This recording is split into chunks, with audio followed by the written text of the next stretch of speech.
Don't be embarrassed, and trust me, don't be ashamed. Everything you say to me, baby, is confidential. I know this is really intimate stuff, but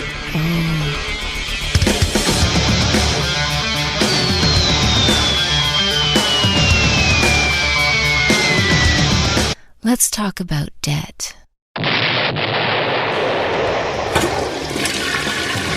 Coming to you again with more help is your Get Out of Debt Guy, your man with the answers to solve all your financial worries. Your host and debt expert, Steve Rode. Hi, this is Steve Rode, your Get Out of Debt Guy. Well, today we've got another call in on the recorded helpline, and you can call and leave a message if you want. If you have any concern, question, feedback, anything that you need help with to help you to get out of debt, I am here for you. And the number for you to call, if you have a question, is 919-321-2378. You'll be prompted to leave your name, your first name, and your question, and then I'll answer it on the next podcast. I always answer recorded messages before I get to the written messages. So if you have a question you want an answer quickly, call me, 919-321-2378. Well, today's message comes from Angela. Angela and her husband, unfortunately, got caught up in the whole Allegro law debt settlement mess. And I want you to listen to Angela's message, and then we'll talk about it. Hey, buddy, you're listening to the Get Out of Debt radio show, and if you don't remember that this ain't legal or accounting advice, I'll have to hurt you. For real legal advice, find yourself a lawyer in your state. Got it?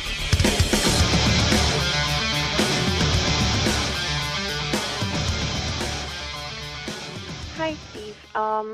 My name is Angela. My problem is I called to the Achievable about a year ago as my husband had huge debts after he'd had a failed business venture, and we were really struggling at the time. I called looking for a solution, and I was advised that debt settlement would be the best solution for us.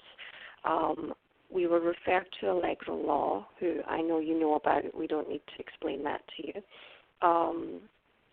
What happened in the past few weeks is obviously all of this happened. We had money with Allegro law. One of our debts was settled, but there's still money outstanding that was paid to them. We have written to the Attorney General. In all honesty, it's not really our biggest concern. Our biggest concern is how we move forward from here. We still have all those debts. All the creditors are calling us now. We're in a situation where we can't possibly settle in the way that they are asking of us. Many of them want to settle with us, but we can't afford the large payments up front that they're looking for in order to do that. So we need to find a new solution. I'm hoping you can help us with this or tell us where we can go for the help that we need. I would appreciate it. Thank you. Bye. Thank you for calling, Angela, and leaving me your message. It's just so incredibly sad how many people have been caught up in this mess with Allegro Law. Allegro Law was a law firm in Alabama that was providing debt settlement services. These accounts were being serviced by a company in New York called AmeriCorps. And AmeriCorps services debt settlement and debt management accounts for several other companies as well. The problem is that the Attorney General in the state of Alabama determined that the services provided by Allegro Law were not in compliance with the law. And in fact, the attorney that was running the law practice actually wound up losing his law license for 3 years. The problem is that all of the customers have been stuck and stranded in the middle. They have money that has been paid in fees that they are probably not going to recover. And they have money that is being held in an escrow account that is now under the control of the receiver who was appointed by the court. But it requires a court order to release that money. So people are stuck in the middle. But I think what this does gives us an opportunity to talk about the flaws and problems with debt settlement. I understand why reaching out to a solution where you think that you're going to only pay 50% or 40% of the money that you owe sounds like it is a good idea to get you out of debt. But the problem, Angela, and everyone, the problem here is that when you go into debt settlement, it is not a legally binding solution on your creditors while you are promised that things are going to get better. There is nothing in this world that will prevent your creditors from continuing to collect, making collection calls, contacting you, and suing you. And if you're working with a debt settlement company, you're sending monthly payments to that debt settlement company. More often than not, those initial payments, that first year payments, is going to the debt settlement company fees, and your creditors are getting little to nothing. Or the debt settlement company will tell you, well, send us X number of dollars a month, and then at the same time, we want you to put aside Y number of dollars a month in a savings account so that you build it up and you'll have money to save. Well, they know that you're not going to do that. You're going to pay them fees, and then when they get an agreement from your creditor, you're not going to have the money.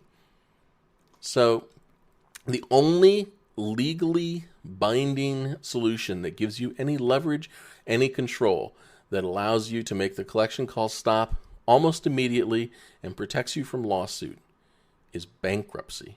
I know bankruptcy sounds scary. It sounds horrible. But if you look at it as a tool, this is why corporations use it when they get into trouble. You know, when a corporation goes bankrupt, we don't have any sort of stigma about it. We still fly the airlines. We still eat at the restaurants or whatever. I'm not asking you to consider bankruptcy as an indication of your moral failure. I'm asking you to consider bankruptcy as the only legally binding tool that you have to make this situation get better instantly. Instead of saving money for the next 4 years to try to settle a debt, you can resolve this situation within a week with bankruptcy. And you can recover from bankruptcy faster, actually. Faster than you can from debt settlement. Your credit score, since you're behind and creditors are chasing you, your credit score will get better faster with bankruptcy if you file bankruptcy now, because it'll stop that collection activity. So Angela, I urge you to look for a local bankruptcy attorney, make some phone calls, find an office that you enjoy talking to, that you think would be good to work with, and then call and schedule a free bankruptcy appointment, a free bankruptcy consultation. Not to go in to file bankruptcy. I want you to go in and talk to the attorney about your situation, ask every question that you can think of, and then go home, think it over, and think, does this apply to my situation? Isn't this the solution that I'm looking for? Now, the concern is that people often have, I'm going to lose my car or my home or something else. The answer to that is, no, you're not. If you have a home and you have a car, you want to keep it, you can keep it through bankruptcy. There are solutions that can be worked out. You can file a Chapter 13 bankruptcy, which is where you have a payment plan that's based upon what you can afford to pay. And ultimately, isn't that what you're trying to do? At the end of your Chapter 13 bankruptcy, let's say that you repay 40% of your debt. At the end of your Chapter 13 bankruptcy, the rest of the debt will be wiped off. And you have no tax liability, like you often do with debt settlement. What the debt settlement companies don't tell you is that any forgiven debt is a taxable exposure to you. You might have to pay income tax on it, just as if you earned the money. And they'll say, well, you don't have to do that because you're insolvent. But what the tax code says is, if your forgiven debt leaves you solvent, then you have to pay income tax on the difference between where you would have been insolvent and solvent. Don't worry about the technicalities. Just know that debt settlement still leaves you with bad credit, takes you longer to recover from, leaves you exposed to lawsuits and bad credit information and collections, and bankruptcy is the legal option that you have to address this issue now and start to rebuild your life now rather than waiting 5 years from now to do it.